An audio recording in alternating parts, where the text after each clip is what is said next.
तो आप पलट गई। Supreme court is supreme but not infallible. जो गलती करेगा उसको कहा जाएगा, जो बेईमानी करेगा उसको कहा जाएगा। अगर आप भी उसके बीच में दीवार आइएगा, बनिएगा, तो हम आपसे भी लड़ेंगे। कहां लेके जा रहा है, किसकी परमिशन से, इस पर सवाल खड़ा किया जा रहा है। आप उसको घुमा रही हैं। पहले डिसाइड कीजिए, आप डिसाइड कर लीजिए। सतीश प्रकाश जी, आपको भी ईवीएम में खोट नजर आ रहा है सर?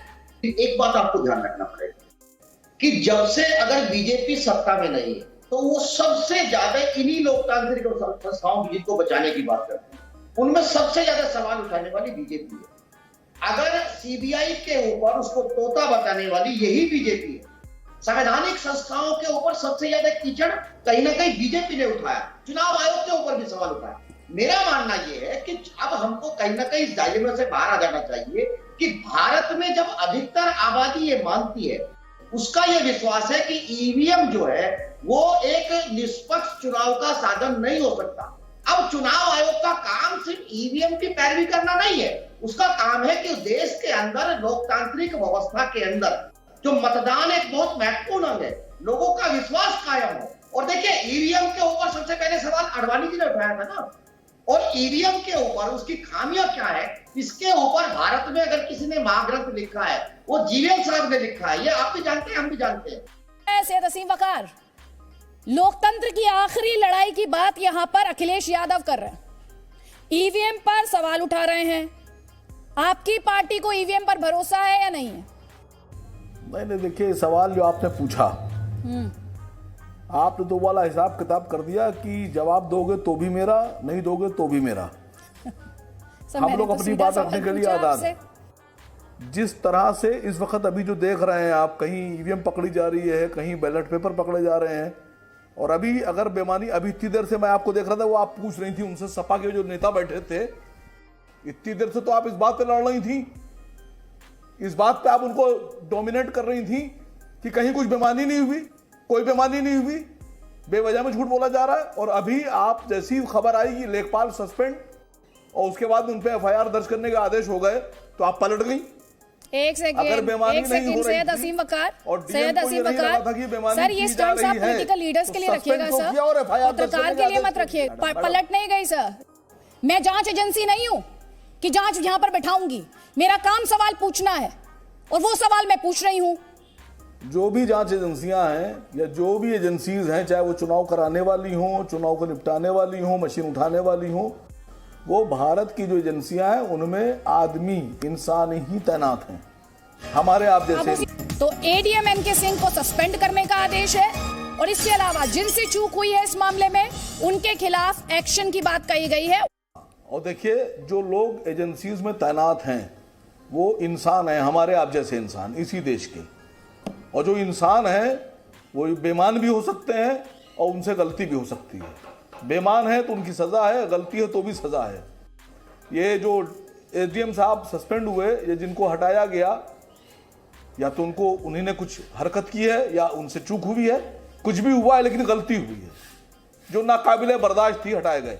और अभी आप इतनी देर से पूछ रही थी भरोसा, हमारे देश में सर्वोच्च है, सर्वोच्चतम न्यायालय, उससे बड़ा कुछ नहीं है। उसके बारे में भी कहा गया है, जस्टिस ने ही कहा कि supreme court is supreme but not infallible. अचूक नहीं है, गलती वो भी कर सकते हैं, इस बात को समझिए। जो गलती करेगा उसको कहा जाएगा, जो बेईमानी करेगा उसको कहा जाएगा, जो ईमानदारी करेगा उसको भी सराहा जाएगा। लोकतंत्र में आपको किस पर भरोसा है? ईवीएम पर भरोसा है या नहीं है? बस मैं इतना जानना चाह रही हूं आपसे। देखिए, इस लोकतंत्र में, भारत में हमको भरोसा है हमारे संविधान पर। वो संविधान जो हमको ये छूट भी देता है और आदेश भी देता है और हक भी देता है कि बेईमान को बेईमान कहो और बेईमान के खिलाफ लड़ो और खड़े हो जाओ। बिल्कुल, और हम उस संविधान के दायरे में रहकर खड़े रहेंगे। अगर आप भी उसके बीच में दीवार आइएगा, बनिएगा, तो हम आपसे भी लड़ेंगे। क्या बात है? प्लीज, हर किसी को मुझसे लड़ने की आजादी है, लेकिन एक मेरे जैसी पत्रकार से आप लड़ेंगे सर? अरे सुनिए तो, बात तो सुनिए। आपने कहा कि जनादेश का हम लोग अपमान कर रहे हैं, और वो जो डीएम एसडीएम सस्पेंड हुआ वो क्या कर रहा था? ईवीएम को लेकर हल्ला चुनाव के टाइम ही क्यों होता है? नहीं, मुझे तो नहीं लग रहा कि इस वक्त कोई ईवीएम के लिए झगड़ा कर रहा है। आप घुमा रही हैं ईवीएम के पर। ये झगड़ा ईवीएम का है ही नहीं, ईवीएम का झगड़ा नहीं है। आप बेवजह में ईवीएम की तरफ मत बोलिए। देखिए जितने लोग हैं, किसी ने ईवीएम पे सवाल खड़ा किया। सवाल जो खड़ा हो रहा है, जो लड़ाई हो रही है, वो इस बात की हो रही है कि बैलेट पेपर बरामद हो रहे हैं, कोई ईवीएम मशीनें लेके भागे जा रहा है, कोई अवैध तरीके से गाड़ी में ईवीएम लेके चल रहा है, इस पर सवाल खड़े हो रहे हैं, इसकी बात हो रही है। अब आप एक एडीएम जो है वो ईवीएम लेके भाग रहा है, उसको पकड़ा गया, तो ईवीएम पे सवाल नहीं है। वो जो ईवीएम की मशीनें गाड़ी में डालकर भाग रहा है, लेकर कहां लेके जा रहा है, किसकी परमिशन से, इस पर सवाल खड़ा किया जा रहा है। आप उसको घुमा रही हैं। ईवीएम की लड़ाई नहीं है तो फिर ये इलेक्शन कमीशन से लड़ाई है। ये व्यवस्था जो की गई है, ये जो एडमिनिस्ट्रेशन है, जो तरीका है, ये उसकी लड़ाई हो रही है। आपकी जिम्मेदारी है इलेक्शन कमीशन की, ईवीएम जो रखे गए हैं उनकी सुरक्षा की।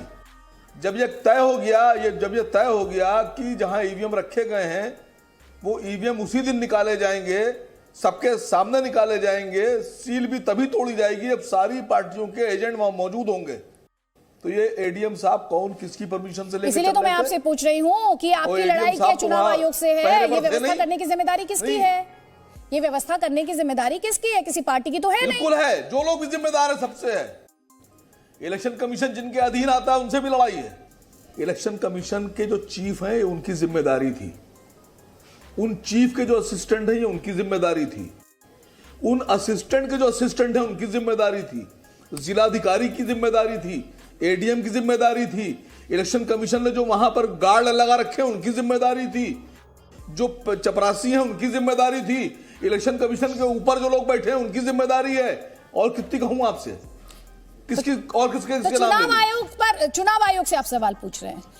कुल मिलाकर जिस संस्था से आप सवाल पूछ रहे हैं, आप बोलने से पूछ रहा हूं। जब तलक के चुनाव, सुनिए सर, अरे मैडम मैं तब से आप ही को सुन रही हूं। जब तलक के आचार संहिता लगी है, सुन रही हूं, तब से आप ही जब तलक के आचार संहिता लगी है जी, जब तक मॉडल कोड ऑफ कंडक्ट लागू है, तब तक के सारे अधिकारी, डीएम वगैरह सब जो हैं वो चुनाव आयोग के अधीन काम कर रहे हैं।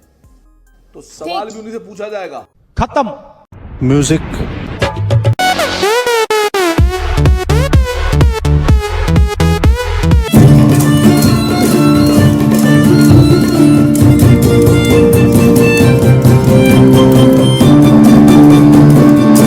Big thank you for being here.